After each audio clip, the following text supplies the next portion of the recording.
Би зүгээр яг үннийг хэлэхэд би шүлгийг зохиоёг зохиодгүй.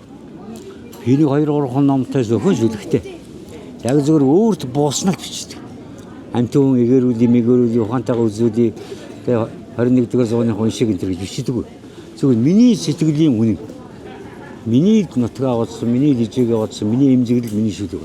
Дурлаг урлагтаас хамгийн сонгодог нь одоо дөөр балет гэдэг шиг яруу найраг бол хамгийн сонгодог илэрхийлэмж байгаа байхгүй.